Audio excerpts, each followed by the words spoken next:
परमेश्वर के वचन के साथ आने के लिए परमेश्वर ने मदद किया है। इसलिए परमेश्वर को बहुत बहुत धन्यवाद देता हूँ।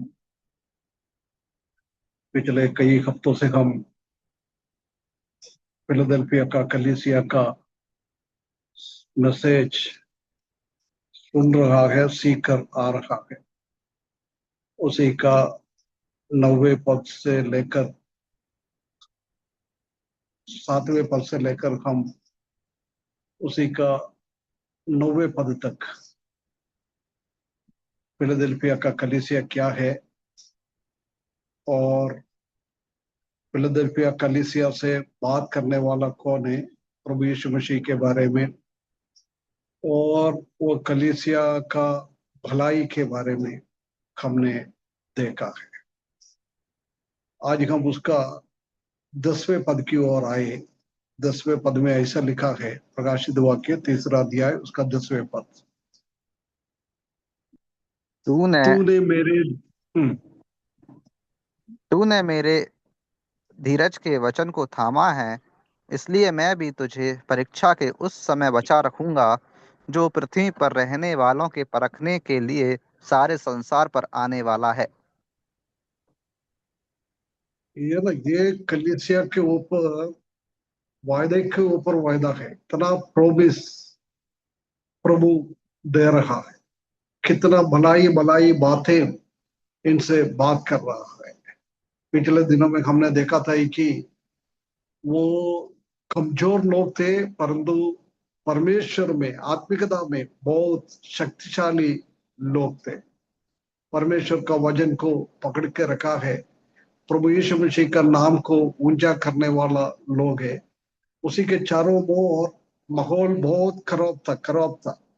शैतान का लोग और झूठा यहूदी लोग, ऐसी भरा हुआ एक अवस्था उनके जीवन में थे, है ना। उधर उसके बाद अभी बोल रहा है, तूने मेरे धीरज के वचन को थामा है, इसलिए मैं भी परीक्षा के उस समय बचा रखूंगा जो पृथ्वी पर रहने वालों के परखने के लिए तेरे संसार पर, सारे संसार पर आने वाला है। कितनी एक अद्भुत रीति से परमेश्वर उसी के बारे में लिख रहा है, कलीसिया को बोल रहा है धीरज। हम जानता है कि लोगों के जीवन में ये एंडोरेंस, धीरज, ये बहुत बहुत जरूरी बात है। धीरज होना बहुत जरूरी है।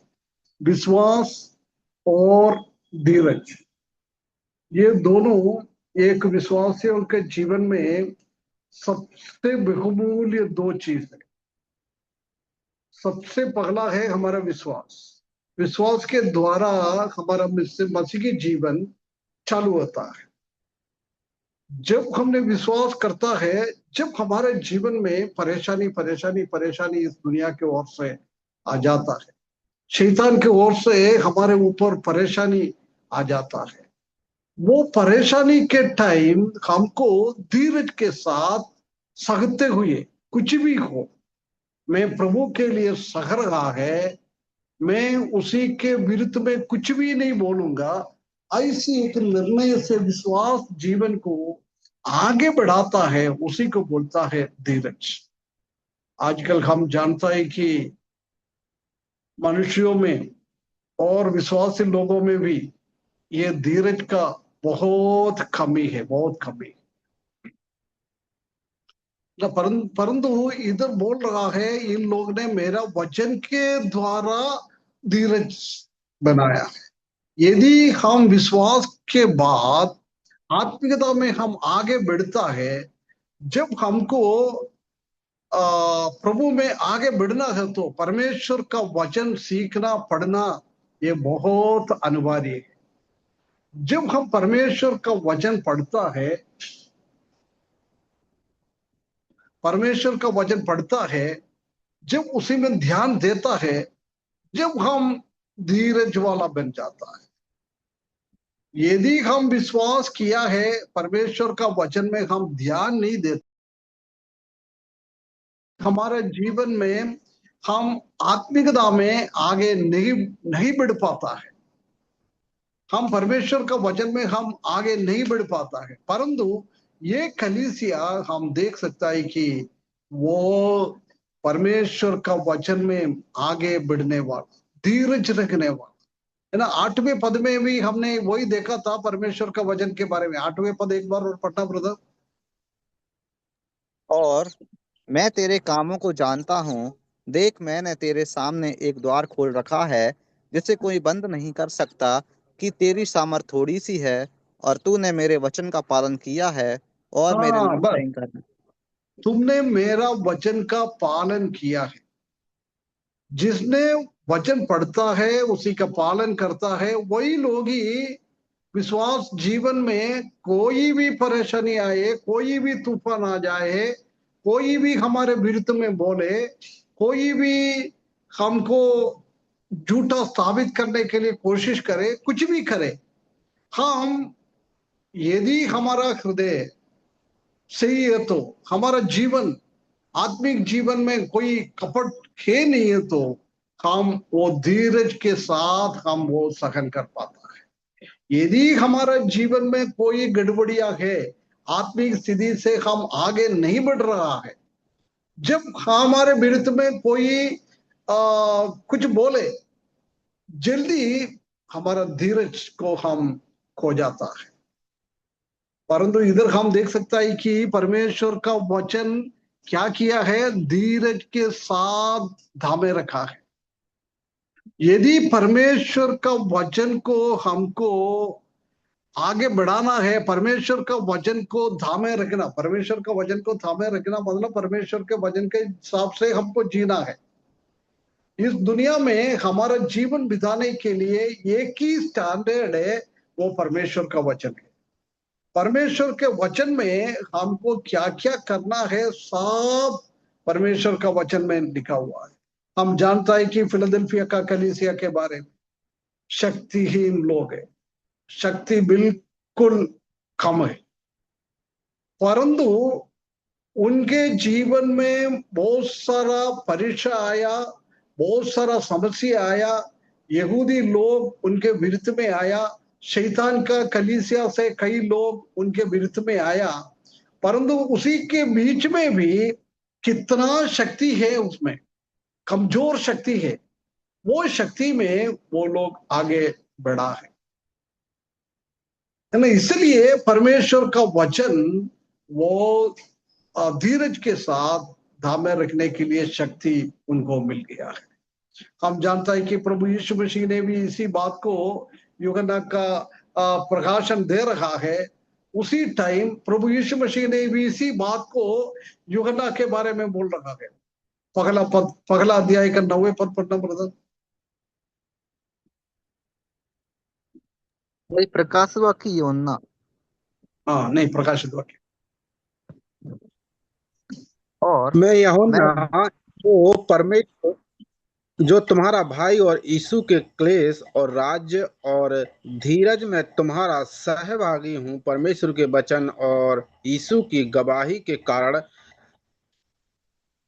नमक ना, इधर टापू क्या में बोल था। रहा है, तुम्हारा भाई ये प्रभु यीशु मसीह का पीड़ा और कष्ट और उसका राज्य को आगे बढ़ाने के लिए धीरज के साथ काम किया हुआ यूहन्ना।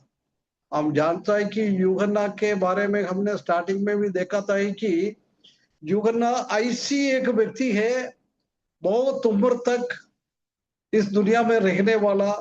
एक बार उसी को हिस्ट्री में बोलता, इतिहास में बोलता है कि एक बहुत बड़ा बर्तन में तेल इतना उबाल के वो तेल के अंदर यूहन्ना को डाला था, परंतु उधर से भी परमेश्वर ने उसको बचा लिया। उसके बावजूद भी उसने फिर भी वही सेवा, वही सुसमाचार का काम, कलीसिया को आगे बढ़ाना, ये काम सब यूहन्ना करते गया है, वो भी धीरज के साथ। बहुत क्लियरली लिखा है, प्रभु यीशु मसीह का कष्टदा को तकलीफ को, परेशानी को वो सहिष्णुता के साथ, धीरज के साथ उसने प्रभु यीशु मसीह के साथ सहभागी बन गया है ना। उसी को बोलता है धीरज।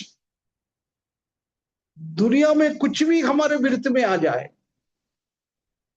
हम प्रभु के वचन से और प्रभु में दूर नहीं होता है, और प्रभु यीशु मसीह का कष्ट और पीड़ा में सहभागी होते हुए उसने धीरज के साथ आगे बढ़ा था। इसलिए उसने पतमोस टापू में उसको बंदी बनाकर रखा था। देख कितना कितना समस्या उनके जीवन में आया, उसके बावजूद भी उसने क्या किया है, परमेश्वर के लिए सहिष्णुता के साथ, धीरज के साथ, कष्ट और तकलीफ प्रभु यीशु मसीह के लिए सहने के लिए, है ना। पौलुस भी एक बार ऐसा बोला है, प्रभु यीशु मसीह का कष्ट और तकलीफ में क्या बचा हुआ था वो पूरा करने के लिए मैं आज प्रभु के लिए धीरज के साथ, सहिष्णुता के साथ मैं कष्ट और तकलीफ सहता हूं। परंतु आज हम जानता है कि कष्ट और तकलीफ हमारे जीवन में सहा नहीं है। दूर से हमको कभी खबर मिलता है, ऐसी ऐसी प्रॉब्लम हमारे जीवन में आ रहा है, शत्रु हमारे विरुद्ध में आ रहा है, हमारा कलीसिया में शत्रु आ रहा है। जब हम क्या करता है, उसी काम में आगे नहीं बढ़ेगा, हम चुपचाप कहीं ना कहीं बैठ जाएगा। धीरज है नहीं है हमारे पास, सहिष्णुता है नहीं है, प्रभु के लिए कष्ट सहने का धीरज हमारे जीवन में है नहीं है, क्योंकि विश्वास में हम आगे नहीं बढ़ रहा है, परमेश्वर का वचन में हम धामे नहीं रख रहा है, परमेश्वर का वचन के हिसाब से हम जीवन नहीं बिता रहा है। इसलिए हमारे जीवन में ऐसी ऐसी तकलीफें हमारे जीवन में आ जाता है ना। उसके बाद पौलुस भी इसी बात को हम बताया हुआ है, रोमियो की किताब 5 अध्याय उसका 3 पद।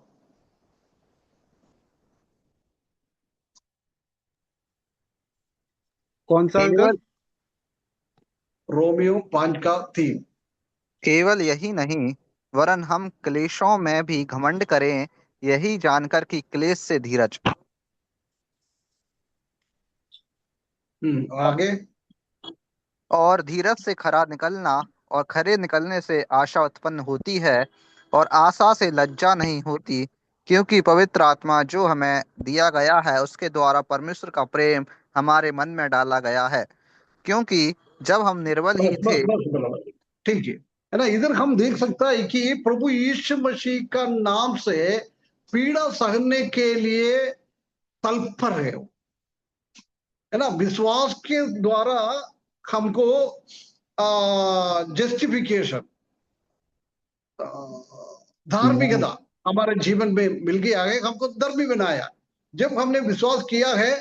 जब उसी के द्वारा हमको परमेश्वर धर्मी बनाता है, उसी के बाद क्या करता है, जब हम हमारे जीवन में धर्मी बनने के द्वारा दुनियादारी के पीछे से वो और शैतान के तरफ से बहुत सारा कष्ट और तकलीफ और पीड़ाएं हमारे जीवन में आ जाता है, जब हम क्या करता है, प्रभु के लिए और प्रशंसनीय बात बनाता है ना, कष्टता के साथ धीरज आता है हमारे जीवन में। इसलिए कष्ट और तकलीफ और पीड़ा आ रहा है, वो हम उसी में सिद्ध बन जाए, हम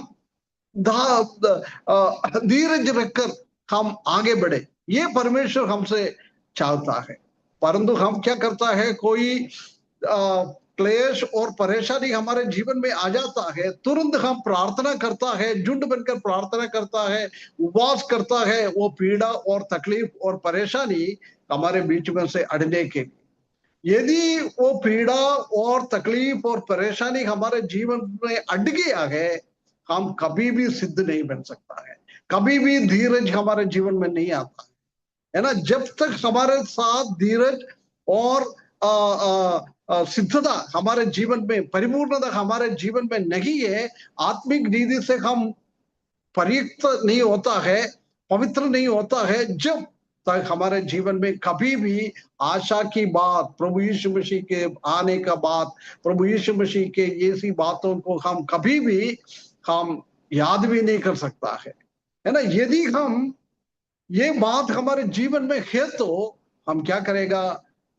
पीड़ा में भी हम प्रशंसा करने वाला लोग है, पीड़ा में भी हम आनंद होने वाला लोग है, पीड़ा में भी हम खुशी मनाने वाला लोग है ना। ये परमेश्वर हमसे चाहता है।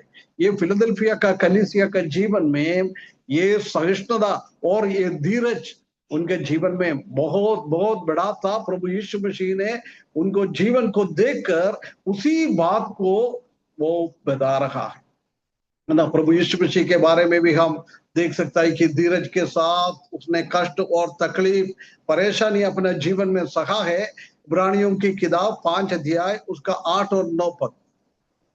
इब्रानियों 5 का 8 और 9। और पुत्र होने पर भी उसने दुख उठा उठाकर आज्ञा माननी सीखी और सिद्ध बनकर अपने सब आज्ञा मानने वालों के लिए सदा काल के उद्धार का कारण हो गया। है ना, बहुत क्लियरली लिख रहा है। क्या है, कष्ट सहने के द्वारा प्रभु यीशु मसीह के जीवन में आज्ञा को पूर्ण करने के लिए, आज्ञा को पूर्ण रीति से आज्ञाकारिता करने के लिए और उनका मृत्यु के द्वारा लोगों को नित्य रक्षा आनंद काल का उद्धार मिलने के लिए प्रभु यीशु मसीह ने अपना जीवन में तकलीफ और कठिनाई बहुत धीरज के साथ उसने सहा है। यदि प्रभु यीशु मसीह कष्ट और तकलीफ सहने के लिए उनके जीवन में धीरज नहीं है तो कभी भी हमारा उद्धार नहीं होता। इसलिए प्रभु के लिए हमको कुछ करना है। हम पीड़ा को देखकर हमारा हृदय को व्याकुल ना करें। हम धीरज के साथ परमेश्वर का वचन को आगे बढ़ाते हुए हमको आगे जीवन बिताना है। ये परमेश्वर हमसे चाहता है।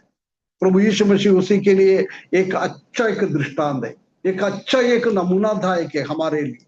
प्रभु यीशु मसीह हमारे लिए ये बड़ा काम हमारे जीवन में देने के लिए उसने क्या किया है, धीरज के साथ उनके सामने रखा हुआ कष्ट और तकलीफ को उसने अपने आप सह लिया है।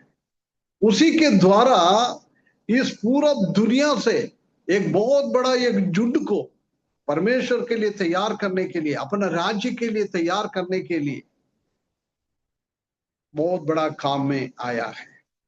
प्रिय विश्वासियों, हमारे जीवन में भी विश्वास के बाद धीरज के साथ प्रभु के लिए हम कुछ करने के द्वारा शत्रु हमारे विरुद्ध में आ जाता है। शत्रु हमको काम आगे बढ़ने के लिए नहीं देता है, परंतु उसी के बीच में भी हमको एंडोरेंस, हमको धीरज, ये बहुत बड़ी चीज है। वही धीरज हम देख सकता है कि ये फिलाडेल्फिया का विश्वासी लोगों के जीवन में भी ऐसी एक विश्वास धीरज के साथ उन लोग ने आगे अपने जीवन को बढ़ा रहा था। ये बात को हम देख सकता है। 10वें पद एक बार और पढ़ना ब्रदर। और तूने मेरे धीरज के वचन को थामा है, इसलिए मैं भी तुझे परीक्षा के उस समय बचा रखूंगा जो पृथ्वी पर रहने वालों के परखने के लिए सारे संसार पर आने वाला है। ये ना धीरज के वचन प्रभु यीशु मसीह बहुत क्लियरली उधर लिख रहा है, तूने मेरा धीरज के वचन को थामे। तुम्हारे जीवन में धीरज कहां से मिलता है? परमेश्वर का वचन से मिलता है। यदि हम परमेश्वर का वचन के अंदर हम सीखने के लिए, उसी से पाने के लिए, उसी के अंदर कुछ खोजने के लिए हम काम नहीं करता है, जब हमारे जीवन में हम धीरज के साथ आगे नहीं बढ़ पाता है। यदि धीरज हमको रखना है, प्रभु के साथ हमारा संबंध अच्छा होना चाहिए, प्रभु का वचन के साथ हमारा रिश्ता अच्छा होना चाहिए। ये दोनों एक साथ बढ़ाएगा तो फिलाडेल्फिया का कलीसिया में ये सब कुछ उनका जीवन में प्रभु ने देखा है। धीरज के साथ परमेश्वर के वचन को दामे रखते हुए, परमेश्वर का वचन के हिसाब से चलने वाला प्रभु परमेश्वर का वचन को धीमे रखना मतलब वो हमेशा परमेश्वर का वचन पढ़ने वाला, सीखने वाला, ध्यान करने वाला, ये सब कुछ क्वालिटी इसी पदों के द्वारा हम फिलाडेल्फिया का कलीसिया में हम देख सकता है। परंतु आजकल हमारे जीवन में परमेश्वर का वचन पढ़ना भी हम टाइम नहीं निकालता है। ध्यान देना, सीखना वो अलग बात है, परंतु कम से कम परमेश्वर का वचन पढ़ने के लिए, सिर्फ पढ़ने से भी हमारा धीरज नहीं बढ़ेगा, हमारा विश्वास नहीं बढ़ेगा, हमारा आशा नहीं बढ़ेगा।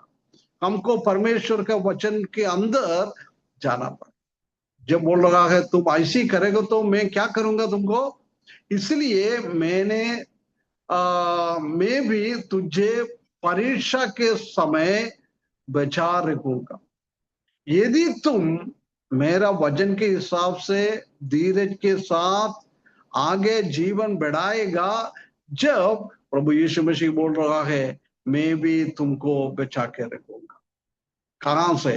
पृथ्वी के ऊपर आने वाला परेशानियों से मैं बचा के रखूंगा, है ना। वो धीरज के बारे में प्रभु यीशु मसीह कलीसिया को बोलने के बाद बोल रहा है पूरा दुनिया में ऐसी विपत्ति आने वाला है, बहुत बड़ा विपत्ति। वो विपत्ति इतना खतरनाक है, इतना खतरनाक है, वो विपत्तियों से मैं तुमको बचा लूंगा, वो विपत्ति के अंदर तुमको जाने नहीं दे दूं। ये परमेश्वर का प्रोमिस है कलीसिया। परमेश्वर ने बहुत बड़ा वायदा उनका जीवन में दिया हुआ है, मैं कभी भी तुमको क्या नहीं करेगा, वो तकलीफ, वो आने वाला तकलीफ और परेशानी से मैं तुमको बचाएगा नहीं। यदि फिलाडेल्फिया का विश्वासी लोग प्रभु यीशु मसीह के हित के अनुसार, प्रभु यीशु मसीह के इच्छा के अनुसार जीवन बिताता है, जब उनका जीवन में बहुत सारा कठिनाइयां परेशान आता है, उसमें से उनको बचाएगा, है ना। उसी टाइम की बात की बारे में नहीं है, उससे बढ़कर हम जानता है कि फिलाडेल्फिया कलीसिया को पूरा पृथ्वी के ऊपर आने वाला विपत्तियों से वो बहुत बड़ा परीक्षा दुनिया के ऊपर आ रहा है। वो महाक्लेश के टाइम में, प्रभु यीशु मसीह का आगमन के टाइम, हमने महाक्लेश के टाइम आने वाला 21 तरीके से परमेश्वर का क्रोध इस पृथ्वी पे आ रहा है, वो हमने देखा है। 6वां अध्याय में हमने देखा था कि मोहर खोलने के टाइम, 7 मोहर खोलने के टाइम पृथ्वी के ऊपर कितना कष्ट और तकलीफ आता है। पूरा दुनिया का 1/4 में बहुत सारा परेशानी आ रहा है। उसके बाद 8वें 9वें पद में हम 7 तुरही फूकने के द्वारा आधा दुनिया के आधा लोगों के ऊपर इतना बहुत बड़ा क्लेश आएगा। और 16वें अध्याय में वो क्रोध का कटोरा पृथ्वी आसमान से, स्वर्ग से गिराने के दुनिया के ऊपर वो कष्ट और तकलीफ, परेशानी आएगा, उनमें से भी बचा लूंगा। उसी के बारे में इधर हम देख सकता है। वो कुछ लोग ऐसे बोलता है फिलाडेल्फिया कलीसिया तो उसी का दूध खत्म हो गया है, आज का कलीसिया फिलाडेल्फिया का कलीसिया से कुछ लेना देना है नहीं है, वो तो उसी टाइम खत्म हो गया था। ऐसा उधर रहने वाला लोग अभी पृथ्वी पे नहीं है, वो सब इस दुनिया छोड़कर चले गया है। इसलिए ये उनका जीवन में जब परेशानी आया था उसी टाइम, मतलब पहला दूसरा शताब्दी में उनके जीवन में परेशानी आया था, उसी के बारे में लिख रहा है। परंतु इधर बहुत क्लियर कट हम देख सकता है कि पूरा पृथ्वी पर रहने वाला लोगों के ऊपर आने वाला परीक्षा, हम जानता है कि कभी भी हम देख नहीं सकता है पूरा दुनिया के ऊपर एक साथ क्लेश और परेशानी और पीड़ा कभी भी इस दुनिया में नहीं आया। कहीं ना कहीं जगह में आता है, कहीं जगह में आता है, नहीं आता है ना। अलग अलग जगहों में, अलग अलग राज्यों में, अलग अलग देशों में चलता रहता है, परंतु पृथ्वी के ऊपर कलीसिया के टाइम में हम देख नहीं सकता कि पिछले 2000 साल के अंदर कभी भी ऐसी बहुत बड़ा एक पीड़ा कलीसिया के ऊपर आया हुआ हम कभी भी हम देख नहीं पाया। परंतु वो अभी भविष्यवाणी वो आने वाला है, कलीसिया को इस दुनिया से उठा के लेके जाएगा। उसी के बाद इस दुनिया के ऊपर आने वाला तकलीफ और परेशानी है, उसी में से मैं तुमको बचा लूंगा। उसका मतलब ये महाक्लेश के अंदर कलीसिया को प्रवेश करने का जरूर नहीं है। महाक्लेश जब चालू होता है, हम कलीसिया को इस दुनिया से उठा लेने के बाद, the rapture of the church, उसी के तुरंत बाद ऐसी महाक्लेश इस दुनिया में आ जाता है। उसी के पहले हम नहीं देख सकते हैं रैप्चर ऑफ द चर्च, कलीसिया को उठा ले जाना।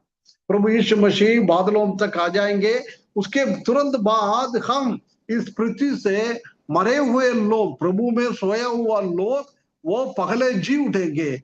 उसी के साथ साथ हम देख सकता है कि जिसने प्रभु यीशु मसीह में जीवन आगे बढ़ा दिया है, विश्वास के साथ आगे चले गया है, उन लोगों को भी उसी टाइम इस दुनिया से उठा ले जाएगा। इसलिए हमको ये कष्ट और तकलीफ में जाना नहीं पड़ेगा। उसी महाक्लेश के टाइम के बारे में इधर पवित्र आत्मा प्रभु यीशु मसीह उसी बात को हम देख सकता है। हम कभी भी कलीसिया को परेशानी के अंदर जाने नहीं दे दूंगा। प्रभु यीशु मसीह दोबारा पृथ्वी पे आने से पहले, पृथ्वी पे आने से पहले 7 साल पहले इस दुनिया के लोगों को, प्रभु का लोगों को बचाने के लिए, उनको ले जाने के लिए प्रभु यीशु मसीह बादलों तक आकर तुरही फूकने का आवाज और प्रभु यीशु मसीह का ललकार का आवाज के द्वारा और स्वर्गदूत का प्रधान स्वर्गदूत का आवाजों के द्वारा हमको उठा ले जाएगा। ये भी हम प्रभु यीशु मसीह का दूसरा आगमन के बारे में, रैप्चर ऑफ द चर्च, वो भी हम बहुत विस्तार सर जी रीति आवाज से आवाज नहीं आ रही सर जी। आ रही है थोड़ी सी। आ रहे हाँ आ रही है।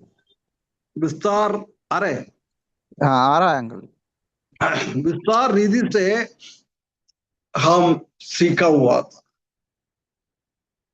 है ना। इसलिए इधर हम देख सकता है कि वो 7 साल के लिए बहुत बड़ा क्लेश इस दुनिया में आने वाला। जकरिया का किताब 11 अध्याय 15 से 17 तक पढ़ना ब्रदर।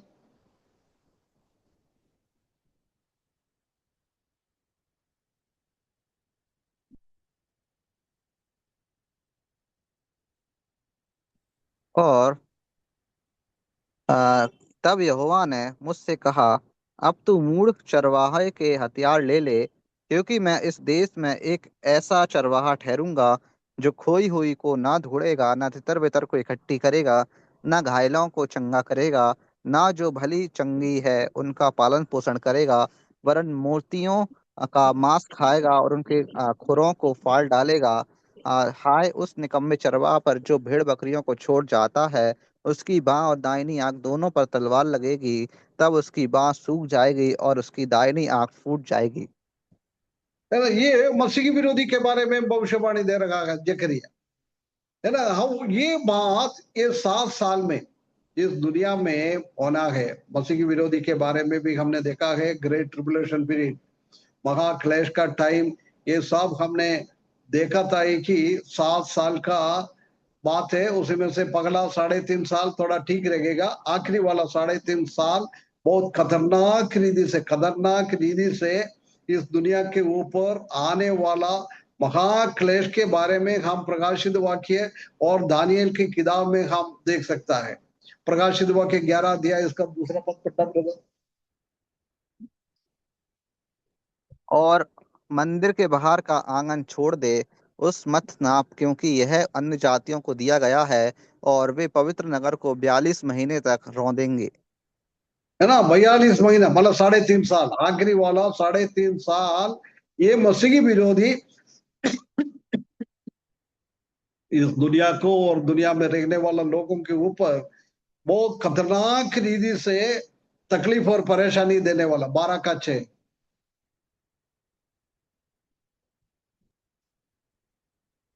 और वह स्त्री उस जंगल को भाग गई जहां परमेश्वर की ओर से उसके लिए एक जगह तैयार की गई थी कि वहां वह 1260 दिन तक पाली जाए।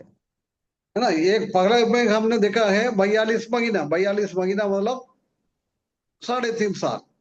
इधर बोल रहा है 1260 दिन।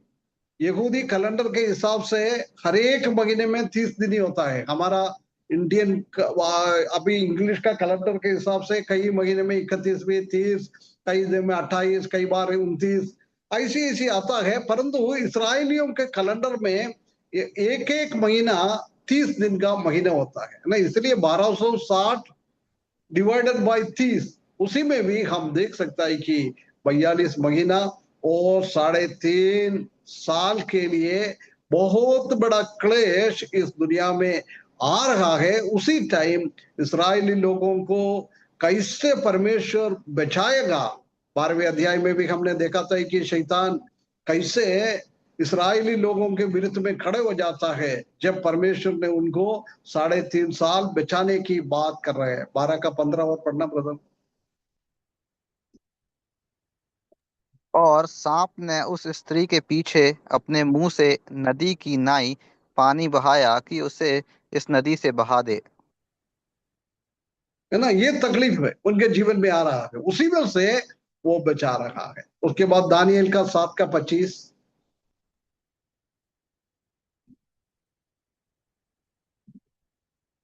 और वह परम प्रधान के विरुद्ध बातें कहेगा और परम प्रधान के पवित्र लोगों को पीस डालेगा और समय और व्यवस्था के बदल देने की आशा करेगा।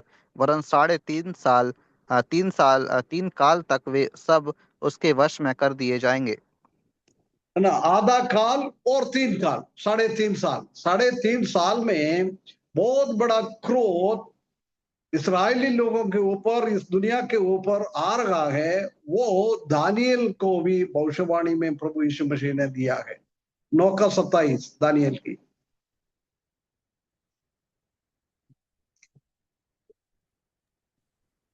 और वह प्रधान 1 सप्ताह के लिए बहुतों के संग दृढ़ वाचा बांधेगा, परंतु आधे सप्ताह के बीतने पर वह मेल बलि और अन्य बलि को बंद करेगा और कंगूरे पर उजाड़ने वाली घृणित वस्तुएं दिखाई देगी। और निश्चय से ठनी हुई बात के समाप्त होने तक परमेश्वर का क्रोध उजड़ने वालों पर पड़ा रहेगा। है ना, ये 3.5 साल इस दुनिया में इतना बड़ा परेशानी आ जाएगा, इतना बड़ा परेशानी आ जाएगा। है ना, इसी में हम कई आत्मिक अर्थ इसमें से हम देख सकता है। अभी हमने 10वें पद में पढ़ा है। पहले हम देखे ये क्लेश का टाइम कब है ना, परमेश्वर ने ये टाइम निर्धारित करके रखा हुआ है। एक बार और पद पढ़ना ब्रदर, 10 पद।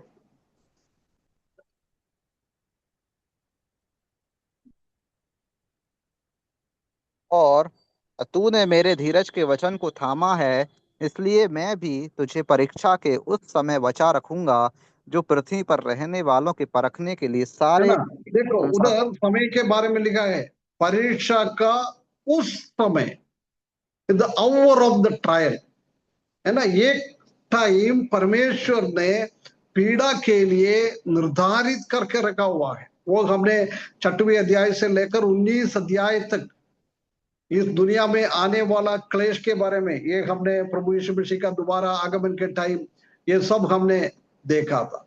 है ना, ये बहुत बड़ा एक क्लेश दुनिया के ऊपर और इसराइली लोगों के ऊपर भी आएगा। जर्मिया का किताब 30 का 7 में पढ़ना ब्रदर, उधर हम देख सकते हैं कि ये क्लेश याकूब की क्लेश के बारे में उधर लिखा हुआ है। हाय हाय, वह दिन क्या ही भारी होगा, उसके समान और कोई दिन नहीं। वह याकूब के संकट का समय होगा, परंतु वह उससे भी छुड़ाया जाएगा। है ना, दाऊद का संकट का टाइम, ये इस्राएली लोगों के लिए प्रभु यीशु मसीह ने निर्धारित करके रखा हुआ है। याकूब के ऊपर, इस्राएली लोगों के ऊपर बहुत बड़ा एक क्लेश आने वाला है ना। और पढ़ने दानियल की किताब 9 अध्याय 24 से 27 तक, उधर भी हम इसी के बारे में दानियल को भी प्रकट किया हुआ है, देख सकता है। और वह प्रधान एक सप्ताह के लिए बहुतों के संग दृढ़ वाचा बांधेगा, है परंतु ना, ये आधे एक सप्ताह। सप्ताह, पहले भी हमने देखा था, ये एक सप्ताह मतलब 7 साल है ना, 70th वीक, 70वां हफ्ता जर्मिया को और याकूब को, सॉरी दानियल को परमेश्वर ने दिखाया हुआ है, वो 17वां हफ्ता, ये हफ्ता एक 7 साल के लिए बहुत कठिन रीति से मसीह विरोधी आकर इसराइली लोगों के विरुद्ध में वाजा बांध के रखेगा। हाँ, परंतु आधे सप्ताह के बीतने पर वह मेलबलि और अन्य बलि को बंद करेगा, और कंगूरे पर उजाड़ने वाली घृणित वस्तुएं दिखाई देगी, और निश्चय से ठनी हुई बात के समाप्त होने तक परमेश्वर का क्रोध उजाड़ने वालों पर पड़ा रहेगा। है ना, वो एक हफ्ते के बीच में पहला आके वो श्वेत घोड़े पे आया है, मैं मसीहा हूं, मैं मंदिर बना के देता हूं, सब कुछ वो करके देता है पहले 3.5 साल में। उसके तुरंत बाद उनका कलर बदल जाता है, वो मंदिर में आके बैठ जाता है, मेरा आराधना करो, परमेश्वर का आराधना ना करो। ऐसी करने के बाद इसराइली लोग उनको घृणा करता है। जब इसराइली लोगों के ऊपर, यहूदी लोगों के ऊपर, याकूब का संतानों के ऊपर बहुत बड़ा एक क्लेश आने वाला है।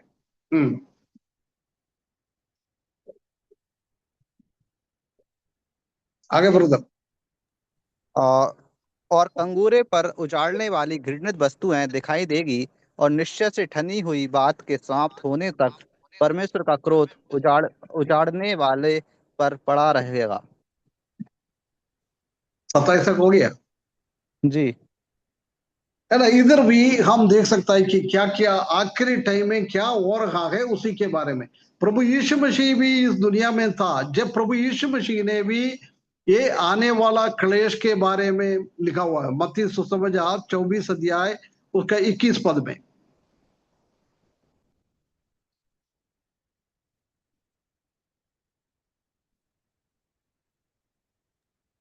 और क्योंकि उस समय ऐसी भारी कलेश होगा जैसा जगत के आरंभ से ना अब तक हुआ और ना कभी होगा। है ना, जगत के आरंभ से लेकर अभी तक नहीं हुआ है। ऐसी एक बहुत बड़ा क्लेश इस दुनिया में आ रहा है, पीड़ा आ रहा है। प्रभु यीशु मसीह ने इस कलीसिया को बोल रहा है, 30-40 साल पहले प्रभु यीशु मसीह बोल रहा है, दुनिया के ऊपर इतना बड़ा एक क्लेश आएगा, परेशानी आ जाएगा। परंतु प्रभु यीशु मसीह 30 साल के बाद यूहन्ना को इसी बात को समझा रहा है, जब बोल रहा है वो क्लेश कलीसिया के लिए नहीं है। तुमने मेरा वचन को माना है, मुझे तुम उद्धार करते के रूप में सिखा रहा है, मेरे लिए तुमने जीवन बिता दिया है, इसलिए क्या हो जाएगा, ये बहुत बड़ा क्रोध से, बहुत बड़ा एक पीड़ा से मैं तुमको संभाल के रखूंगा। है ना, ये 7 साल का पीड़ा इस दुनिया में होने के टाइम हम प्रभु के साथ बादलों में उठा ले जाएगा, उसके बाद स्वर्ग में प्रभु के साथ हम रहेंगे। कितना एक धन्य बात है। प्रभु फिलाडेल्फिया का कलीसिया को वही बोल रहा है। आजकल हम जानता है कि गलत शिक्षा कई स्कॉलर्स लोग, मैंने परमेश्वर का वचन पढ़ने वाला लोग बोलता है कलीसिया महाक्लेश में होके फिर प्रभु के साथ चले जाएंगे। परंतु परमेश्वर का वचन में हम क्लियर कट हम देख सकता है, कभी भी परमेश्वर ने ये निर्धारित किया हुआ महाक्लेश सिर्फ जाति लोगों के लिए और इस्राएली लोगों के लिए है, कलीसिया का लोगों के लिए है नहीं। कलीसिया का लोगों को उसमें से बचा लेंगे। उसके बाद हम देख सकते हैं कि ये क्लेश का उद्देश्य क्या है। एक बार और 10वें पद पढ़ना ब्रदर।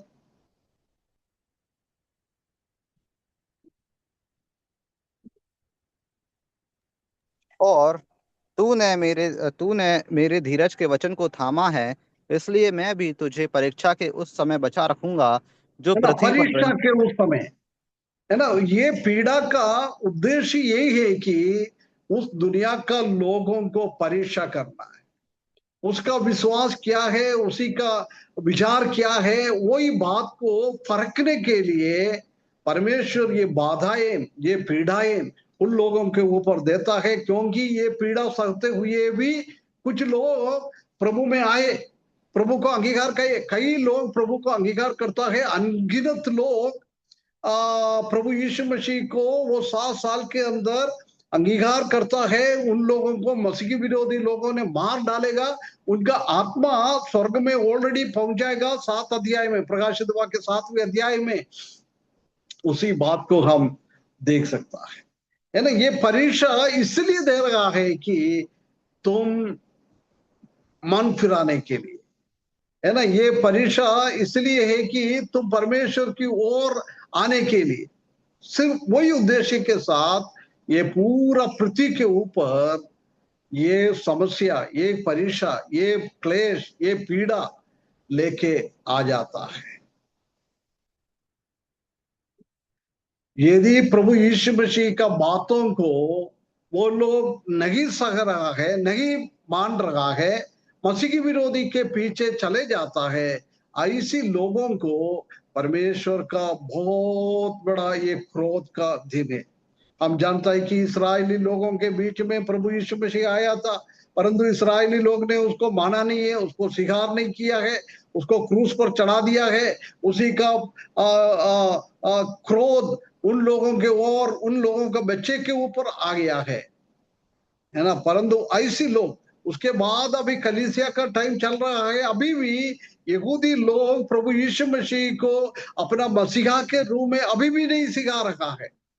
इसलिए परमेश्वर ने ये आग का झील का अनुभव, ये 7 साल, स्पेशली आखिरी वाला 3.5 साल, बहुत रीति से, बहुत परेशानी के द्वारा उन लोगों के बीच में लेके आएगा। जब हम देख सकता है कि इस्राएली लोग प्रभु यीशु मसीह को अंगीकार करता है, इसलिए वो परीक्षा भेजता है। हमारे जीवन में भी इस दुनिया में हम रहने के टाइम इसलिए परीक्षा हमारे जीवन में आता है क्योंकि हम सिद्ध बने, हम धीरज के साथ परमेश्वर का वचन में आगे बढ़े, प्रभु को हम प्रेम करें। इसलिए परमेश्वर ने ये बात जीवन में, हमारे जीवन में लेके आता है। इस्राएली लोगों को भी आखिरी टाइम में ऐसी परीक्षा देता है कि वो प्रभु को अपना मसीहा के रूप में स्वीकारने के। उसके बाद तीसरा हम देखें, इसी में परीक्षा कौन किसको ऊपर डाल रहा है, ये पीड़ा किसके लिए। एक बार और पढ़ना ब्रदर।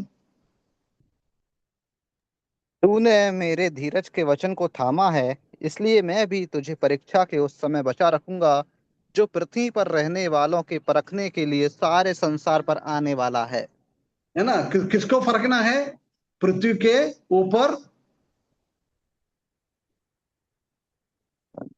परीक्षा आने वाली है।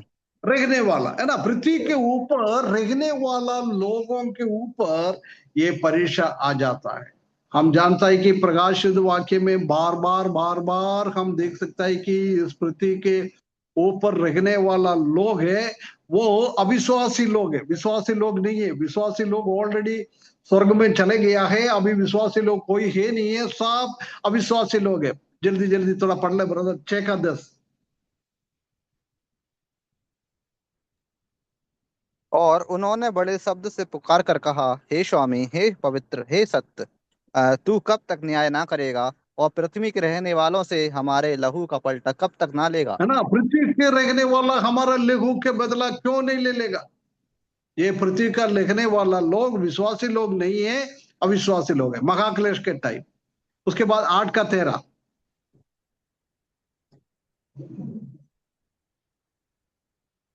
और जब मैंने फिर देखा तो आकाश के बीच में से एक उकाब को उड़ते हुए और ऊंचे शब्द से यह कहते सुना कि उन तीन स्वर्गदूतों की तुरी के शब्दों के कारण जिनका फूंकना अभी बाकी है, पृथ्वी के रहने वालों पर हाय हाय हाय।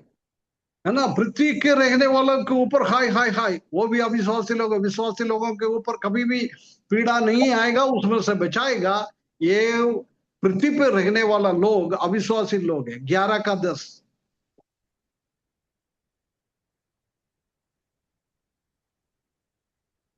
और पृथ्वी के रहने वाले उनके मरने से आनंदित और मगन होंगे और एक दूसरे के पास भेंट भेजेंगे, क्योंकि इन दोनों भविष्यवक्ताओं ने पृथ्वी के रहने वालों को सताया था। है ना, ये मसीह विरोधी को सत्यानाश करने के टाइम हम देख सकता है कि वो दुनिया का लोग ये मसीही लोगों विरोधी के पीछे चल रहा है, वो भी अविश्वासी लोगों को दर्शाता है। 13 का 8।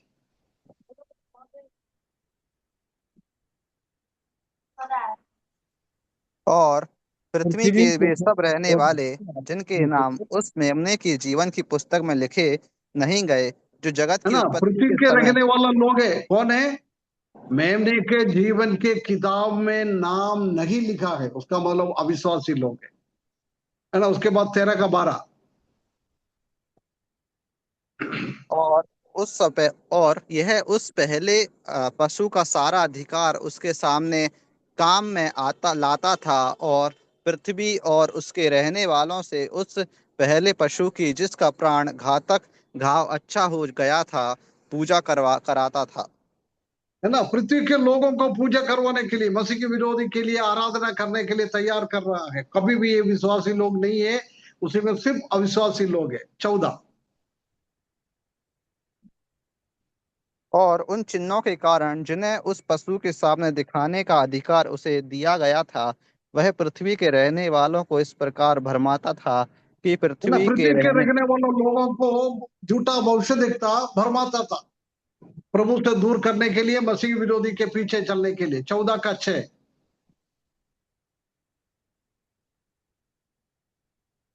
और फिर मैंने एक और स्वर्गदूत को आकाश के बीच में उड़ते हुए देखा, जिसके पास पृथ्वी पर के रहने वालों की हर एक जाति, कुल, भाषा और लोगों को सुनाने के लिए सनातन सुसमाचार था।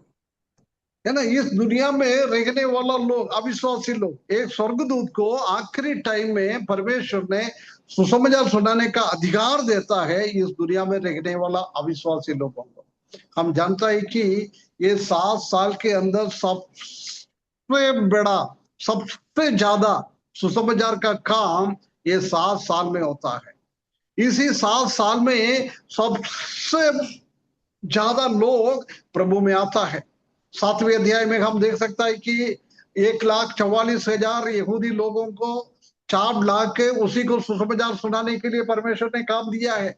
10वें अध्याय में दो गवाह को परमेश्वर ने खड़ा कर दिया है, वो भी सुसमाचार का काम लोगों को सुनाता है। उसके बाद अभी 14 का 6 में हम देख सकता है कि पूरा दुनिया में लोगों को सुसमाचार सुनाने के लिए एक स्वर्गदूत को नियुक्त किया है। इधर भी हम देख सकता है कि वो दुनिया में रहने वाला लोग बोल रहा है, वो कौन है? अविश्वासी लोग है। इसलिए ये परीक्षा अविश्वासी लोगों के ऊपर ही आएगा। 17 का 2।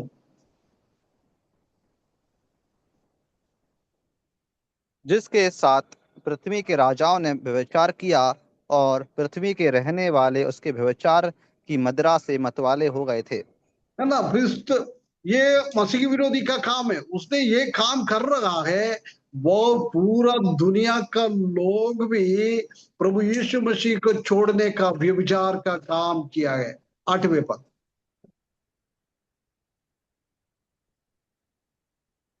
जो पशु तूने देखा है, यह पहले तो था, अब नहीं है, और अथाह कुंड से निकलकर विनाश में पड़ेगा। और पृथ्वी के रहने वाले जिनके नाम जगत की उत्पत्ति के समय से जीवन की पुस्तक में लिख नहीं गए, इस पशु की यह दशा देखकर कि पहले था और अब नहीं और फिर आ जाएगा, अचंबा करेंगे। है ना, पृथ्वी का लोग, ये भी अविश्वासी लोग हैं।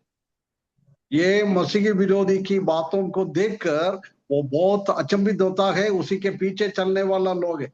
हम जानता है कि ये दुनिया का लोग, मतलब इधर बोल रहा है पृथ्वी पे रहने वाला लोग, वो परमेश्वर का प्रेम नहीं पहचानने वाला लोग, दुनिया का प्रेम में आगे बढ़ने वाला लोग, परमेश्वर का बारे में चिंता है नहीं है, पृथ्वी का चिंता में आगे बढ़ने वाला लोग, क्रूस के बारे में चिंता नहीं है, प्रेम नहीं है, क्रूस की शत्रु के बारे में इस दुनिया में रहने वाला पूरा का पूरा लोगों को परमेश्वर ने ये महाक्लेश के टाइम परीक्षा करेंगे, पीड़ा दे देंगे, परंतु उसमें से प्रभु यीशु मसीह बोल रहा है मैं तुमको संभालूंगा, तुम कभी भी ये परीक्षा में, ये महाक्लेश में और पीड़ा में तुम कभी भी नहीं जाएगा। हम अभी देखे ये परीक्षा कहाँ हो रहा है, एक बार और पढ़ना ब्रदर। जो पशु तूने देखा है ये पहले तो था पर अब नहीं है, नहीं नहीं और नहीं, 3:10। तूने मेरे धीरज के वचन को थामा है, इसलिए मैं भी तुझे परीक्षा के उस समय बचा रखूंगा जो पृथ्वी पर रहने वालों के परखने के लिए सारे संसार पर आने वाली है। है ना, ये परीक्षा और पीड़ा कहाँ आ रहा है, दुनिया पे आ रहा है, पूरा दुनिया पे, कोई भी जगह उसमें से नहीं बचेगा। पूरा दुनिया में, पूरा दुनिया के ऊपर परमेश्वर का क्रोध आने वाला है, परंतु मैंने क्या करेगा, मेरा लोगों को मैं बचा के रखूं। हम देख सकता है कि ये महाक्लेश के टाइम, पीड़ा के टाइम कलीसिया का अवस्था क्या है, कलीसिया का स्थिति क्या है, एक बार और पढ़ो ब्रदर। तूने मेरे धीरज के वचन को थामा है, इसलिए मैं भी तुझे परीक्षा के उस समय बचा रखूंगा जो पृथ्वी पर रहने वालों के परखने के लिए सारे संसार पर आने वाला है ना, इधर क्या है, कलीसिया का स्थिति क्या है, ये महाक्लेश के अंदर कलीसिया कभी भी नहीं जाएगा, कलीसिया को बचा के रखेगा। है ना, बहुत सारा लोग ऐसे सिखाता है, कलीसिया में जाता है, 3.5 साल के बाद कलीसिया ले जाता है, किसने अच्छा से आत्मिक जीवन बिता दिया है वो लोग स्वर्ग में जाएगा, बाकी लोगों को महाक्लेश के टाइम शैतान के हाथ में सौंपेगा, उसके बाद उसका हृदय में विचार मन फिराएगा, उसके बाद उसको लेके जाएगा। ऐसा नहीं है, इधर कलीसिया को प्रभु यीशु मसीह ऐसी वायदा दे रहा है मैंने तुमको कभी भी ये क्लेश के अंदर जाने नहीं दे दूंगा, मैं तुमको उसको संभाल के रखेगा। है ना, 5 बातों हमने इधर देखा है। पहला हमने देखा है कि परीक्षा का और पीड़ा का समय क्या है, दानियल का 17वां हफ्ता, है ना, 7 साल। उसके बाद पीड़ा का उद्देश्य क्या है, पीड़ा का उद्देश्य क्या है, पृथ्वी पर रहने वाला अविश्वासी लोगों को पीड़ा देने के लिए, उसी को फरकने के लिए, वो प्रभु में आएंगे क्या देखने के लिए, और किसको वो पीड़ा दे रहा है, इस पृथ्वी पे रहने वाला अविश्वासी लोगों को। विश्वासी लोगों को ऑलरेडी प्रभु लेके गया है, अभी अविश्वासी लोग बचा है, उनको दे रखा है। उसके बाद ये ये पीड़ा कहाँ हो रहा है, पूरा पृथ्वी पे, कोई भी जगह नहीं छोड़ेगा। उसके बाद 5वें हमने देखा है, ये परीक्षा के टाइम दुनिया का लोगों का स्थिति क्या है, सॉरी कलीसिया का स्थिति क्या है। कलीसिया का स्थिति है, कलीसिया कभी भी ये क्लेश के अंदर नहीं जाएगा। हम कितना धन्य लोग हैं, प्रभु यीशु मसीह ने हमारे लिए ये क्लेश 2000 साल पहले काल्वरी क्रूस पर हमारे लिए सह लिया है। इसलिए जिसने उसमें विश्वास किया है उनको वो क्लेश अभी सहने का जरूर नहीं है। इसलिए रोमियो 8:1 में लिखा है, क्या लिखा है, रोमियो 8:1 में,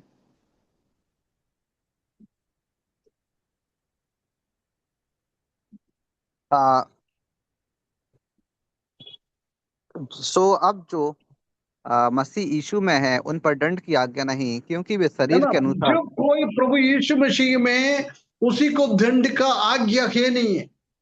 उसका मतलब यही है कि ऑलरेडी प्रभु यीशु मसीह ने हमारा पूरा दंड उसने अपने आप ले लिया है। वो यशायाह की किताब 53 अध्याय में हम देख सकता है कि हमारा पूरा पूरा क्लेश, हमारा पूरा पूरा पीड़ा हमारे लिए प्रभु यीशु मसीह ने सह लिया है। इसलिए जिसने हकीकत में प्रभु यीशु मसीह को उद्धार पाया है, वो व्यक्ति कभी भी प्रभु यीशु मसीह ने हमारे लिए सहा हुआ वो पीड़ा में वापस जाने का जरूर नहीं है, हमको वो सहने का जरूर नहीं है। इसलिए वो होने से पहले परमेश्वर ने हमको अपने पास बुलाएगा, है ना। क्यों? कारण वो धीरज के साथ परमेश्वर का वचन के हिसाब से इस पृथ्वी पे उसने अपना जीवन बिता दिया है ना। जिसने पृथ्वी पे धीरज के साथ वचन के साथ जीवन बिता दिया है, ऐसा लोगों के ऊपर कभी भी परमेश्वर का दंड नहीं आता है। उसमें से मुझे मैं संभालूंगा, है ना। फिलाडेल्फिया कलीसिया को प्रभु ने दिया हुआ एक वायदा एक है कि ये सिर्फ फिलाडेल्फिया का कलीसिया के लिए नहीं है, ये पूरा दुनिया का कलीसिया के लिए, हर एक व्यक्ति के लिए। हम हर एक कलीसिया में हम देख सकता है कि पहला स्टार्ट करता है सिंगुलर में कलीसिया, उसके बाद आखिरी में हम देख सकता है कि कलीसिया वो उनके लिए में लिखा हुआ है, पूरा पूरा कलीसिया के लिए। उसके बाद जिनके पास कान है वो सुन लो, एक एक व्यक्ति के लिए। ये परमेश्वर का वचन पूरा दुनिया में पेंतकोस्त दिन से लेकर राप्चर का दिन प्रभु यीशु मसीह दुनिया में आकर हमको लेने के लिए आएगा, उसी टाइम का हर एक लोगों के लिए ये लिखा हुआ है। कभी भी ये परीक्षा का टाइम, ये महाक्लेश के टाइम, ये पीड़ा के टाइम वो लोग कभी भी उसी के अंदर नहीं जाएगा। परमेश्वर का वचन में हम देख सकता है कि बहुत बहुत बड़ा भयंकर रीति से इस पृथ्वी पे बहुत सारा परीक्षा आएगा, परंतु उसी से पहले प्रभु यीशु मसीह बादलों पर आएगा, हमको ले जाएगा, हम उसी के साथ साथ रहेगा, है ना। आने वाला परमेश्वर का क्रोध से प्रभु यीशु मसीह हमको बचा लेगा, है ना। एक दो पद और पढ़कर हम समाप्त करें। पहला थिस्सलुनीयन 1:9।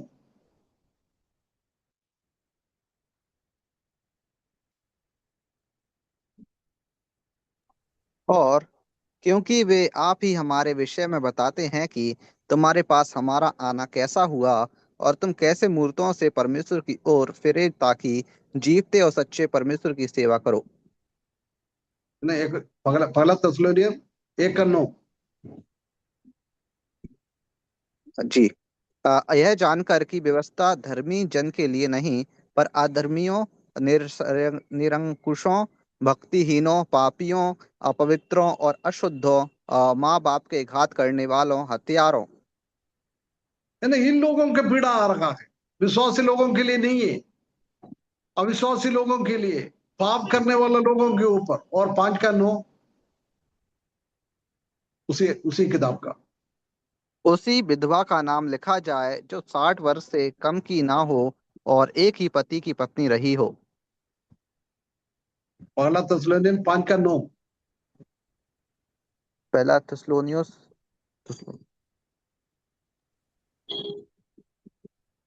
क्योंकि परमेश्वर ने हमें क्रोध के लिए नहीं परंतु इसलिए ठहराया है कि हम अपने प्रभु यीशु मसीह के द्वारा उद्धार प्राप्त करें।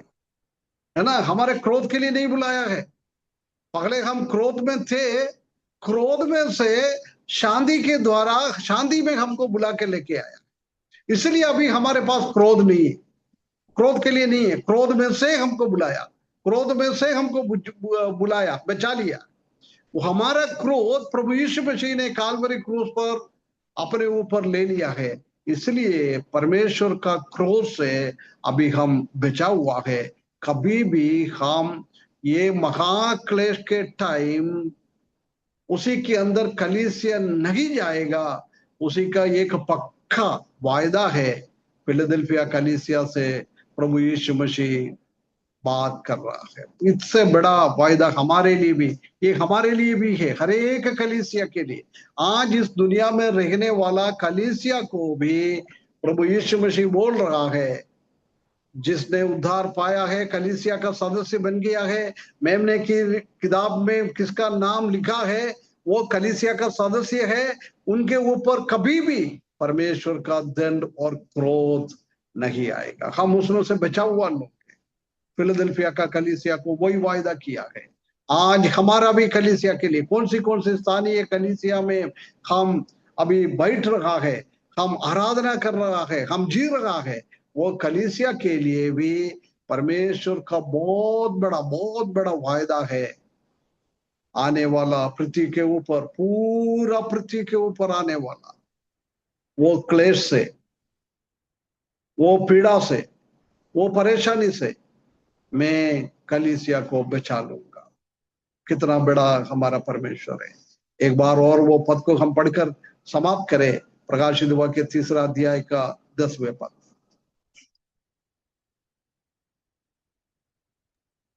और तूने मेरे धीरज के वचन को थामा है, इसलिए मैं भी तुझे परीक्षा के उस समय बचा रखूंगा जो पृथ्वी पर रहने वालों के परखने के लिए सारे संसार पर आने वाला है। है ना, सारे संसार पर आने वाला बहुत बड़ा क्रोध, परंतु उस क्रोध से परमेश्वर ने हमको बचा कर जाएगा। हमेशा में याद दिलाता है, कोई भी अभी तक मेमने का किताब में आपका नाम नहीं लिखा है, प्रिय भाइयों बहनों, समझ लो, एक दिन इस दुनिया में होने वाला बहुत बड़ा क्लेश के अंदर हमको भी जाना पड़ेगा। यदि हमारा नाम लिखा है तो हमको क्लेश में नहीं जाएगा। उससे बाद भी हम देख सकता है कि वो नरक के अंदर बहुत बड़ा यातना का जगह है, परमेश्वर का क्रोध का जगह है। उसी में भी ये लोगों को बाद में डालेगा, परंतु उसमें से भी कलीसिया को प्रभु बचाता है। ये परमेश्वर को धन्यवाद करते हुए, परमेश्वर का एक वायदे के ऊपर हम भरोसा रखते हुए, हमारा उद्धार का खुशी में हम आगे बढ़े। जो कोई अभी भी प्रभु यीशु मसीह को अपना उद्धार करते के रूप में नया सिखा रहा है, प्लीज प्रभु यीशु मसीह को सिखारो, इस आने वाला दंड से हम बच पाए। प्रभु यीशु मसीह का आगमन बहुत निकट है, बहुत निकट है। हर एक चिन्ह वो दर्शाता है। इसलिए हम अपने आप को जांचने के लिए, प्रभु को प्रेम करने के लिए, प्रभु का वचन को धीरज के साथ हमको जीवन आगे बढ़ाने के लिए इस वचन के द्वारा परमेश्वर हमको सहायता करे। उसके बड़े नाम की महिमा हो।